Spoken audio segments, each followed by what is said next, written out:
السلام عليكم ورحمة الله وبركاته.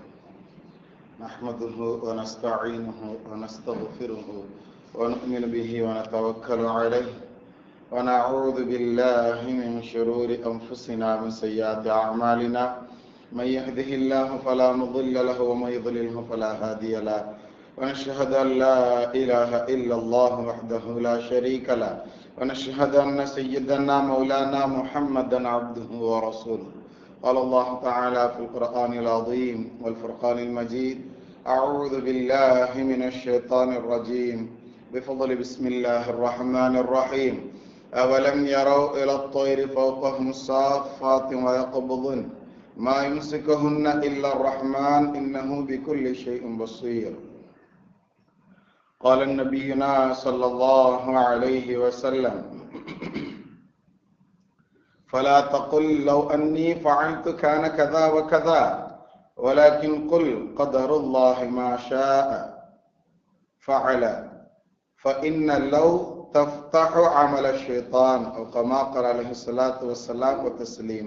رواه مسلم. صدق الله المولانا العلي العظيم. صدق النبي صلى الله عليه وسلم. رب اشرح لي صدري ويسر لي أمري واحلل عقدة من لساني يفقهوا قولي. سبحانك لا علم لنا إلا ما علمتنا إنك أنت العليم الحكيم. புகழ் அனைத்தும் அல்லாஹ்விற்கே சொந்தம். இரலக தலைவரும் பெருமானார் ரசூலை கரீம் ஸல்லல்லாஹு அலைஹி வஸல்லம் அவர்கள் மீதும், அவர்களை பின்பற்றிய சஹாபாக்கள், தாபீன்கள், தபா தாபீன்கள், இமாம்கள், அவுலியாக்கள், ஷஹதாக்கள், நாதாக்கள், சாலிஹீன்கள், குறிப்பாக இங்கு அமர்ந்திருக்கக்கூடிய நம் அனைவர்களின் மீதும், முஃமினான முஸ்லிமான ஆண் பெண் அனைவர்களின் மீதும் அல்லாஹ்வினுடைய சாந்தியும் சமாதானமும் அன்பும் அருளும் பாதுகாப்பும் என்னென்றும் உண்டாவதாக. ஆமீன். அல்லாஹ் தஆலா நம் அனைவர்களையும் நோயற்றவர்களாக கபூல் செய்வானாக. அவனை நினைத்து வாழக்கூடிய நல்ல முஃமின்களில் நம் அனைவர்களையும் அல்லாஹ் கபூல் செய்வானாக. நல்ல மனைவி மக்களை நசீபாக்கி தருவானாக. திடீர் மரணங்களை விட்டு காத்தருள் புரிவானாக. ஆக்சிடென்ட்கள், ஆஸ்பத்திரிகளுடைய செலவுகள், சிரமங்களை விட்டு அல்லாஹ் தஆலா காத்தருள் புரிவானாக. நாம் வாழும் காலமெல்லாம் நல்ல முறையில் நின்று ருக்கூ செய்து சஜ்தா செய்து தொழுகக்கூடிய, அவனுடைய கடமைகளை நிறைவேற்றக்கூடிய, சரியாக நிறைவேற்றக்கூடிய முழு ஆஃபியவான்களில் மௌத் வரைக்கும் நம் அனைவர்களையும் அல்லாஹ் கபூல் செய்வானாக. பிஹக்கி சய்யிதினா வ ஆலி சய்யிதினா முஹம்மதின் ஸல்லல்லாஹு அலைஹி வஸல்லம். இணைத்திருக்கிற அல்லாஹ் நல்லடியார்களே, நேற்றைய தினம் நடந்த ஒரு விபத்து, அந்த விபத்தை பற்றி பேசாமல் இன்றைய ஜும்மா கடக்காது போன்று தோணுகிறது. அந்த அளவிற்கு மனதை கனமாக்கக்கூடிய, ரணமாக்கக்கூடிய ஒரு பெரும் விபத்து. கிட்டத்தட்ட 241 நபர், 242 பேர் பயணம் செஞ்சதுல ஒரே ஒரு நபரை தவிர மற்ற எல்லோரும் கருகிவிட்டார்கள் என்பதாக தகவல்களை நாம் பார்த்து கொண்டிருக்கிறோம். மலேசியால இருந்து எங்க உஸ்தாது ஊருக்கு கிளம்புறதா இருந்தா அடியோருக்கா துவா செய்ய சொல்லி மாணவர்களான எங்களுக்கு என்ன செய்வாங்க, மெசேஜ் அனுப்புவாங்க. அங்கிருந்து கிளம்புறதுக்கு முன்னாடி, பிள்ளையெல்லாம் துவா செய்யுங்கப்பா, சலாமத்தான முறையில ஊர் வந்து சேரணும்னு துவா செய்ய சொல்லுவாங்க. அது எந்த நேரம்னா, மலேசியாவுக்கு போன ஒரு பிளேன் காணாம போச்சு பாருங்க, அந்த நேரம் அது. அதே மாதிரி அந்த விஷயங்களை இன்றும் நான் நினைத்து பார்க்கும் பொழுது, எதுக்காக உஸ்தாத் துவா செய்ய சொல்றாங்க அப்படிங்கிறத நாம் கண்கூடாக பார்க்க முடிகிறது. ஒவ்வொரு சிறு பயணமாக இருந்தாலும் நபி அவர்கள் எப்படி நமக்கு பயணம் செய்யணுங்கிறத ரொம்ப அருமையாக சொல்லி தர்றாங்க. பயணத்திற்கு முன்னால் எப்படி நாம ஆரம்பிக்கணும், பயணத்திற்குண்டான எல்லா தேவைகளையும் சரியாக பர்ஃபெக்டாக எல்லாம் பிளான் பண்ணி தெளிவா வச்சிருந்தாலும் கூட நம்பிக்கை அல்லாஹ் மீது வைக்கணுங்கிறத ரொம்ப தெளிவாக நமக்கு நபி ஸல்லல்லாஹு அலைஹி வஸல்லம் சொல்லி கொடுத்திருக்கிறாங்க. மக்காங்கிற ஊர்ல இருந்தோம்னா அவர்கள் கொல்லப்படுவார்கள்ங்கிறதுனால நீங்க கிளம்புங்கன்னு சொல்லி அல்லாஹ்னுடைய உத்தரவு வந்தது. அங்கிருந்து என்ன செய்வாங்க, நபி ஸல்லல்லாஹு அலைஹி வஸல்லம் கிளம்பி போவாங்க. ஆனால் அந்த பயணத்தை நபி அவர்கள் ரொம்ப பிளான்கரமாக, எதை எப்படி செய்யணும், எத்தனை நாள் எங்க இருக்கணும், எல்லாரும் பயணமாக போறாங்க அப்படின்னு சொன்னா, உதாரணத்திற்கு நமக்கு முன்னால் ஒரு ஊர் இருக்கு அப்படின்னு சொன்னா, நம்ம அந்த ஊருக்கு போகணும்னா நம்ம எப்படி பயணம் போவோம், இப்படித்தான் பயணம் போவோம். நம்ம உணவு எடுத்து சாப்பிட்றா இருந்தா இப்படித்தான், நமக்கு முன்பகுதியில இருந்தா முன்பகுதியில தான் எடுத்து சாப்பிடுவோம். ஆனால் நபி அவர்கள் அந்த பயணத்தை மட்டும் ரொம்ப பிளானடு. எப்படின்னு சொன்னா, முன்னால் இருக்கிற ஊர் தான், ஆனா அவங்க போறது சுத்தி போறாங்க. போறது தனக்கு பின்னால் வழியாக போய் 3 நாள்ல போய் சேர வேண்டிய ஊருக்கு கிட்டத்தட்ட 15 நாட்கள் புரோகிராம் போடுறாங்கன்னு சொன்னா அப்ப அவர்களுடைய பிளான் எப்படி இருக்கும்? எல்லா பிளானையும் போட்டுட்டு அல்லாவே நீ தான் உதவி செய்யணும், எல்லா பிளான் பண்ணிட்டு ரப்பே உன்னுடைய உதவி இல்லைன்னா முடியாது அப்படிங்கிறத ரப்பின் மீது பொறுப்பு சாட்டுதல். இது முஃமின்களுடைய ஒரு முக்கியமான பழக்கம். அதாவது எந்த காரியங்களாக இருந்தாலும் எந்த விஷயங்களாக இருந்தாலும் அதை நடைபெற்று முடியும் வரைக்கும் அல்லாஹின் மீது நம்பிக்கை வைத்தல், பொறுப்பு கொடுத்தல் அப்படிங்கிறது ரொம்ப இம்பார்ட்டன்டான விஷயம். அப்படிங்கிறத நமக்கு என்ன செய்யும்? குர்ஆன் ஆயத்துக்கள், ஹதீஸ்கள், இமாம்களுடைய வாழ்க்கை வரலாறுகள், சஹாபாக்களுடைய தெளிவுகள்லாம் நமக்கு தெளிவுபடுத்தும் கண்ணியத்திற்குரியவர்களை. அப்ப அந்த அடிப்படையில நாம பார்க்கும் பொழுது இறந்து விட்ட இந்த நபர்களுக்கு நம்மளால அதிகமாக துவா செய்யத்தான் முடியும், அப்படித்தானே? இல்லைன்னா பொருள் உதவி கொஞ்சம் செய்ய முடியும். ஆனா அதை விட்டுட்டு அவங்க இப்படி இல்லாம அப்படி போயிருந்தா நல்லா இருக்குமே, அப்படி இல்லாம இப்படி போயிருந்தா நல்லா இருக்குமே. பெரும்போது நம்மளுடைய வாழ்க்கையில உண்டான பேச்சுக்களும் அப்படித்தான். ஏதாவது ஒண்ணு தவறுதலாக ஒரு விஷயம் போயிருச்சு அப்படின்னு சொன்னா, அல்லது நாம நினைச்ச மாதிரி நடக்காம வேற மாதிரி போயிருச்சு அப்படின்னு சொன்னா மனிதனுடைய இயல்பு.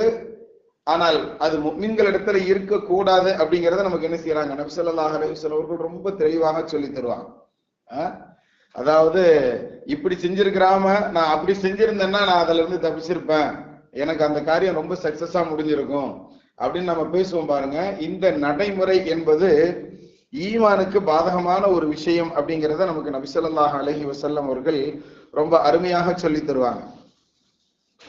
ஒரு பலமான ஒரு முஃமின் அப்படிங்கிற ஒரு பலகீனமான ஒரு முஃமினை விட ரொம்ப சிறந்தவர் அப்படிங்கிற விஷயத்தை நபி ஸல்லல்லாஹு அலைஹி வஸல்லம் அவங்க சொல்லிட்டு வரும்போது, ஒரு போரோ அல்லது வேற தன்னைத்தானே தற்காத்து கொள்ளக்கூடிய ஒரு சூழலோ எதுவாக இருந்தாலும் பலம் இல்லாதவரை விட பலம் வாய்ந்தவருக்கு அல்லாஹ் தஆலா ஒரு தனி மதிப்பை வச்சிருக்கிறான். இன்னும் சொல்ல போனா பலம் இல்லாத பருவம் அப்படிங்கக்கூடிய வயதான பருவம் இருக்குது பாருங்க, இதை விட பலம் பொருந்திய வாலிப பருவத்தை அல்லாஹ் விரும்புகிறான். அந்த வாலிப பருவத்திலிருந்தே ஒரு மனிதர் நல்ல முறையில இபாதத்து செய்யறாரு, நல்ல வணக்க வழிபாடுகள்லாம் கரெக்டா செய்யறாரு, வயோதிகத்துல அவரால் முடியல அப்படின்னா கூட நீ வாலிபத்திலேயே நீ என்ன வணங்கின பாத்தியா, அதனால வயோதிகத்தில் உன்னால முடியலனா கூட நீ வயோதிகமாக இருந்தாலும் கூட நீ செஞ்ச அமலை நான் தருவேன். ஏன்னா உனக்கு செய்யணுங்கிற ஆர்வம் அப்பயே இருந்தது, இப்பயும் இருக்குது. ஆனா உன்னுடைய உடல் ஒத்துழைக்கல அப்படிங்கிறதுனால உனக்கு அந்த நன்மையை நான் தர்றேங்கிறதாக நபி ஸல்லல்லாஹு அலைஹி வஸல்லம் அவர்கள் சொல்லக்கூடிய ஒரு ஹதீஸ் நமக்கு தெளிவுபடுத்தும் கண்ணியத்திற்குரியவர்களை. ஆக பலம் அப்படிங்கிறத அல்லாஹ் தஆலா எல்லா இடங்களிலும் மனிதனோடு, அதிலும் குறிப்பாக முஃமினோடு ஒப்பிட்டு பேசும் இடங்களில் எல்லாம் அதனை அல்லாஹ் ரொம்ப விரும்புகிறான். அந்த ஹதீஸை பத்தி நபி ஸல்லல்லாஹு அலைஹி வஸல்லம் அவர்கள் சொல்லிக்கிட்டே வரும்போது அந்த ஹதீஸினுடைய கடைசியில சொல்லுவாங்க, வைன் அஸாபக ஷைஉன், ஏதாவது ஒரு விஷயம் உன்னை தொட்டு விட்டால், ஒரு நமக்கு பிடிக்காத விஷயம் நம்மளுடைய வாழ்க்கையில் நடந்து விட்டால், அல்லது ஒரு விஷயம் நாம செய்யக்கூடாதுன்னு நினைச்சது நம்மளுடைய வாழ்க்கையில செஞ்சிட்டோம் அப்படின்னு சொன்னா, இது மாதிரி ஏதாவது உங்களிடத்துல ஏற்பட்டு விட்டால் ஃபலா தகுல் லவ் அன்னி ஃபஅல்து கான கதா வ கதா, நான் அப்படி செஞ்சிருந்தேன்னா அப்படி போயிருக்கலாமே, இப்படி செஞ்சிருந்தா இப்படி ஆயிருக்குமே அப்படின்னு சொல்லி இது போன்ற விஷயங்களை நீ சொல்லாத அப்படிங்கிறத. நீ எவ்வளவு பலமான முஃமினாக இருந்தாலும், பலமான முஃமின் அல்லாஹ் விரும்புறாங்கிற விஷயத்தை சொல்லிக்கிட்டே வந்துட்டு ஏதாவது வாழ்க்கையில நடந்துருச்சுன்னு சொன்னா, அப்படி நடந்த நேரத்தில் இப்படி செஞ்சிருந்தா அப்படி ஆயிருக்குமே, நான் அப்படி செய்யாததுனால இப்படி ஆயிருச்சே அப்படின்னு இது மாதிரி ஃபால்து கதா லவ் அன்னி ஃபால்து கதா வ கதா கான, அதான் இப்படி செஞ்சிருந்தா அப்படி போயிருக்குமே அப்படிங்கிற இது போன்ற வார்த்தைகளை நீ என்ன செய்யாத, பலா தக்குல் நீ சொல்லாத, வலாக்கின் குல் இப்படி நீ சொல்ல பழகிக்கோ, எது நடந்தாலும் கதருல்லாஹி வ மா ஷாஅ ஃபஅல, அல்லாஹ் நினைச்சதை நடத்தி இருக்கிறான் அப்படிங்கிறதாகவே நீ விளங்கிக்கொள், உனக்கு எழுதப்பட்டதைத்தான் நீ செய்திருக்கிறாய் அப்படிங்கிறதையும் நீ விளங்கிக்கோ, இது மாதிரி நீ சொல்லு. இதை விட்டுட்டு அப்படின்னா இப்படி போயிருக்குமே, நான் அப்படி செய்யாததுனால இது இப்படி ஆயிருச்சு அப்படின்னு கை சேதப்படாத, அது மாதிரி சொல்லக்கூடிய அந்த வார்த்தை இருக்கிறது. அது அரபியில சொல்றதா இருந்தா லவ் அன்னி ஃபஅல கதா, நான் அப்படி செஞ்சிருந்தா அப்படின்னு நம்ம தமிழ்ல எப்படி சொல்றோமோ இத அரபியில சொல்றதுக்கு லவ் அப்படிங்கிற வார்த்தையை பயன்படுத்தி சொல்லணும். அந்த வார்த்தையை பத்தி நபி ஸல்லல்லாஹு அலைஹி வஸல்லம் சொல்றாங்க, இது மாதிரி நீ சொல்வதற்கு அந்த லவ் என்ற வார்த்தையை பயன்படுத்துதல் அப்படிங்கிறது இருக்குது, தஃப்தஹு அமல ஷைத்தான், இது ஷைத்தானுடைய அமல், அவனுடைய வாசலை இது திறக்கிறதுக்கு சமமானது அப்படிங்கிறத நமக்கு நபி ஸல்லல்லாஹு அலைஹி வஸல்லம் சொல்லி தருவாங்க. கண்ணியத்திற்குரியவர்களை, நாம கூட நம்மள ரொம்ப வயதானவர்கள், வயது முதிர்ந்தவர்கள், மூத்தவர்கள் சிரமப்படுறாங்க அப்படின்னு சொன்னா, அல்லது யாராவது ஒருத்தவங்க மூத்தா போயிட்டாங்க, அவங்க மூத்தா போனதுக்கு அப்புறம் அவர்களை பற்றி பேசு பொருளாக ஆகும் பொழுது சில பேர் இப்படி பேசுவோம். எப்படி பேசுறோம்னா, நம்மகிட்ட உண்டான இயல்பான பழக்கம் தான், ரொம்ப நாளா படுக்கையிலேயே கடந்து இறந்து போயிட்டாரு அப்படின்னு சொல்லி. அதாவது ஒவ்வொருவர்களுக்கு ஏற்படக்கூடிய ஒரு சிரமமான முடிவுகள், அவர்கள் இப்ப அந்த பிளைன்ல கருகி போய் இறந்திருக்கிறாங்க, அவங்க உடல்களை அந்த ஆஸ்பத்திரிகளை தூக்கிட்டு போகும்போது பார்த்தோம்னா அப்படி கறிக்கட்டையாக இருக்கிறார்கள். ஏறும்போது அவன் என்ன நியத்துல ஏறி இருப்பான். ஒரு பெண்மணி புதிதாக இந்த ஜனவரியில கல்யாணம் முடிச்ச பெண்மணி, அந்த பெண்மணி என்ன செய்யறாங்க, தன்னுடைய கணவர் லண்டன்ல இருக்காரு, அவரை பாக்குறதுக்காக வேண்டி அந்த அம்மா என்ன செய்யறாங்க, அந்த பிளைன்ல பயணிக்கிறதுக்காண்டி ஏறி இருக்கிறாங்க. அவங்களுடைய கனவு எப்படி இருந்திருக்கும்? 5 மாசம் முயற்சிகள் செய்து இந்த அம்மாவுக்கு விசா வாங்கி கொடுத்து தன்னுடைய மனைவிய அங்க வேலை பார்க்கக்கூடிய அந்த கணவர் என்ன செய்யறாரு, ஜனவரி மாசம் கல்யாணம் முடிச்சவர் இந்த 5 மாசம் அந்த அம்மாக்காண்டின்னு சொல்லி இது பண்ணி அந்த கூட்டு போறதுக்காண்டி உண்டான ஏற்பாடுகள், அந்த அம்மா கரிஞ்சு போய் இறந்து போயிருச்சு. என்ன பண்றது? அப்ப அவர்களுடைய கனவுகள் எல்லாம் எப்படி இருக்கும்? ஒரு நபர் இருந்தார், அதுல கூட அந்த நாட்டினுடைய அந்த குஜராத்தினுடைய இதற்கு முன்னால் இருந்த முதலமைச்சராக இருந்த ஒரு குடும்பத்தோட அதுல வஃபாத் ஆகிட்டதாக கூட தகவல்கள் வருகிறது. எதுக்காகண்டினா மௌத்து ஹயாத் அதுங்கிற அது வேற. நம்ம எவ்வளவு பெரிய இரும்பு கோட்டைக்குள் நீங்கள் இருந்தாலும், ஒலவ் குன்தும் ஃபி புரூஜிம் முஷையதா, அல்லாஹ் குர்ஆன் ஷரீஃப்ல சொல்லுவான், ஒலவ் குன்தும் ஃபி புரூஜிம் முஷையதா, கடினமான, அது கடினமானங்கிறதுக்கு விளக்கம் சொல்லும் பொழுது இரும்பு அப்படின்னு சொல்லி பிராக்கெட்ல விளக்கம் சொல்லுவாங்க. இரும்பினால் கட்டப்பட்ட பலமான கோட்டைக்குள் நீங்கள் இருந்தாலும் சரியே, உங்களை மௌத்து வந்தே தீரும். அது நேரம் வந்துருச்சுன்னா அது கரெக்டா வந்துடும். பெருமக்கள் சொல்லுவாங்க, உலகத்துல நாம் சாப்பிட வேண்டிய ஒரே ஒரு சொட்டு மில்க், ஒரு பால் இருந்துச்சு அப்படின்னு சொன்னா நம்ம ரூஹ் போவாதான் நம்ம உடம்ப விட்டு. அந்த ஒரு சொட்டு பாலை நாம சாப்பிடாத வரைக்கும் நம்மளுடைய உயிர் போகாது அப்படின்னு சொல்றாங்களே, அது மாதிரி தான் நம்மளுடைய மௌத்தும் ரிசுக்கை போன்றுதான். நமக்கு உண்டான டைம் வந்துருச்சுன்னு சொன்னா அது முந்தவும் செய்யாது, பிந்தவும் செய்யாது. கரெக்டா அந்த நேரத்துல நம்மளுடைய ரூஹ் என்ன செஞ்சிடும், போக வேண்டிய நேரத்துல கரெக்டா போயிடும். ஆனால் அல்லாஹ் தன்னுடைய நியதிப்படி எதை எப்படி எழுதியிருக்கிறானோ அப்படியே நடைபெறக்கூடிய சில விஷயங்களை நாம் சாதாரணமாக, அதாவது இயல்பாக சாதாரணமா பேசுற மாதிரி பேசுறோம். ஆனா கனமான வார்த்தைகளை பேசுகிறோம். கண்ணியத்திற்குரியவர்களை, அவன் செஞ்சதுக்கு தான்ப்பா அனுபவிச்சுக்கிட்டு இருக்கிறான். யாராவது வயதானவர்கள் கொஞ்சம் இழுத்துக்கிட்டு இருந்தாலோ, ரொம்ப சிரமப்பட்டுக்கிட்டு இருந்தாலோ, அல்லது படுக்கையில கிடந்திருந்தாலோ, ரொம்ப நார்மலா நாம எப்படி பேசிடுறோம், அவன் செஞ்ச பாவத்துக்கு தான் அனுபவிக்கிறான் அப்படின்னு பேசுறோம். அல்லாஹ் காப்பாத்தணும். அல்லாஹால யார் மேல கொஞ்சம் கருணை வச்சிருக்கிறானோ, யாரை ரொம்ப விரும்புகிறானோ, அவங்களத்தான் மௌத்தா போறதுக்குள்ள அவங்களுக்கு உண்டான கணக்கு வழக்குகள், அவர்கிட்ட எதுவும் பாவங்கள் இருந்திருந்தால் கூட என்ன செய்யறான்னா, உலகத்திலேயே அவர் எல்லாத்துக்கும் அனுபவிச்சுட்டு அவரு நார்மலாக நல்ல மனிதராக தன்னை சந்திக்க வரணுங்கிறதுனால துனியாலேயே அவர் ஹயாத்தோடு இருக்கிற காலத்துல சில அவருக்கு உண்டான சில கஷ்டங்களை, சில விஷயங்களை கொடுத்துறான், சில நோய்களை கொடுத்துட்றான். அதோடு அவருடைய பாவங்கள் எல்லாம் அழிக்கப்பட்டு விடும். கண்ணியத்திற்கு அல்லாஹ் நபி ஸல்லல்லாஹு அலைஹி வஸல்லம் குர்ஆனில் ஒரு ஹதீஸ்ல அருமையாக இப்படி சொல்வார்கள், ஒரு அடியானுடைய பாவ கணக்கு உயர்ந்து கொண்டே போகும் பொழுது அந்த அடியான் நம்மளிடத்துல பாவ மன்னிப்பு கேட்கிறானான்னு சொல்லி அல்லாஹ் எதிர்பார்ப்பான். அந்த அடியான் நம்மளிடத்துல மன்னிப்பு கேட்கிறானான்னு அல்லாஹ் எதிர்பார்ப்பானா. இது எல்லா அடியார்களின் மீதும் உண்டான பிரத்யேகமான ஒரு விஷயம். அல்லாஹ் யாரின் மீதும் இந்த விஷயத்துல பாரபட்சம் காட்டுறது இல்ல. அவன் மன்னிப்பு கேட்டுட்டா மன்னிச்சிடுறேன் அப்படிங்கிற லெவல்ல அல்லாஹ் எதிர்பார்த்து கொண்டே இருப்பானாம். இன்னும் சில ஹதீஸ்கள்ல இன்னும் விளக்கமாக இப்படி சொல்லப்படும். எப்படின்னு சொன்னா, அந்த அடியான் பாவம் செஞ்ச உடனேயே இடது பக்கத்துல இருக்கிற மலக்கு பாவம் செஞ்சுட்டான்னு எழுத போவாராம். இல்ல எழுதாத, கொஞ்சம் வெயிட் பண்ணுன்னு வலது பக்கம் இருக்கிற மலக்கு சொல்லுவாராம். எதுக்காக வெயிட் பண்ணணும்? நன்மையை நினைச்சாலே நீங்க எழுதிடுறீங்க. நன்மையை செய்யணும்னு நினைக்கும் போதே நீங்க என்ன செஞ்சிடுறீங்க, எழுதிடுறீங்க. நன்மையை செஞ்ச மாதிரி எழுதிடுறீங்க. நான் தீமையை நினைக்கும் போது கூட எழுதுற, தீமை செஞ்சதுக்கு அப்புறம் தானே எழுத போறேன், இனியே எழுத விட மாட்டேங்கிறீங்க, கொஞ்சம் இருப்பா. அவன் மன்னிப்பு கேட்கிறானான்னு பார்க்க சொல்லி இருக்கிறான்ல.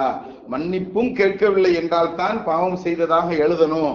அதுலயும் ஒரு நன்மை செய்யணும்னு நினைக்கும் போது 10 நன்மை செஞ்ச நன்மையை எழுதுற ரப்பு, ஒரு பாவம் செஞ்சுட்டா அது செய்து முடித்து பாவ மன்னிப்பும் கேட்காமல் இருந்ததற்கு பின்னாடி தான் ஒரு பாவம் அப்படின்னு பட்டியல்ல எழுதப்படும். இது இடது பக்கம் இருக்க மலக்கு எழுதக்கூடிய விஷயங்கள். இது அவர்கள் 2 பேருக்கு மத்தியில் நடக்கக்கூடிய சம்பாஷணை உரைகள் என்பதாக எல்லாம் நமக்கு ஹதீஸுகள் ரொம்ப விரிவாக சொல்லித்தரும் கண்ணியவான்களை கயிர். ஆனால் அப்படிப்பட்ட சூழ்நிலையில இருந்தும் கூட மனிதன்கிட்ட ஒரு பாவத்துக்கு ஒரு பாவம் தான் எழுதப்படுகிறது. ஆனால் ஒரு நன்மை செஞ்சோம் அப்படின்னு சொன்னா 10 நன்மைகள்ல இருந்து 700 நன்மைகள் வரைக்கும் மடங்குகளாக நமக்கு எழுதப்பட்டும் கூட நன்மைகளுடைய வெயிட் நமக்கு என்ன செய்யப்படுது, ரொம்ப கனம் குறைவாகத்தான் நாம் வைத்துக் கொண்டிருக்கிறோம். 1க்கு 1ங்கிற லெவல்ல எழுதப்படக்கூடிய பாவங்கள் என்ன செய்யுதுன்னு சொன்னா 1க்கு 700 என்ற நன்மைகளை காட்டிலும் வெயிட்டாக நம்மளிடத்துல இருக்கிறதுங்கிறத நாம கவனிக்கணும்.